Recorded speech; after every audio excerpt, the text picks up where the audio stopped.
One of the West paramedics who spoke at the fallen firefighter memorial now faces some serious charges.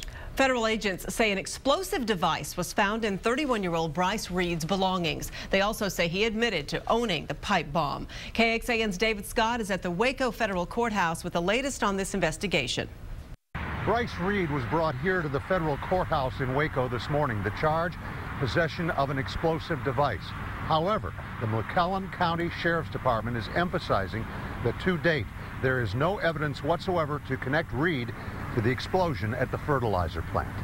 This is Cyrus Reed, no relation to Bryce, but best friends. Cyrus was one of the first responders killed the night of the blast. And this is Bryce Reed, delivering Cyrus's eulogy. I live for today. He lived as if tomorrow was not an option and held nothing back in his passion and fury for the life that he had. Bryce Reed was arrested at his home in the blast zone, 2 blocks south of the fertilizer plant. Neighbors were stunned.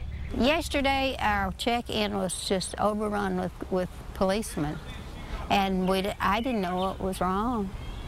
I never did hear what was wrong. In late April, authorities say Reed took his pipe bomb for safekeeping to a friend in Abbott. The friend, who has been cleared, did not initially realize what was in the box. Neighbors say this does not sound like the Bryce Reed they know. We know he was a nice guy. In October we had a traumatic incident ourselves here, and he rushed right over to help. So all we had was, good circumstances with him.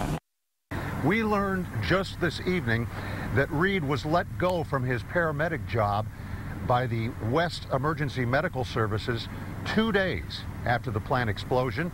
No one is saying why. He'll have his detention hearing here next Wednesday, the 15th. In Waco, David Scott, KXAN News. Meantime, the Texas Department of Public Safety is launching a criminal investigation into last month's deadly fertilizer plant explosion. We don't know what prompted the change, but DPS Director Stephen McCraw says he wants to ensure no stone goes unturned in the investigation. In recent weeks, the State Fire Marshal's Office and the ATF have been investigating the plant fire.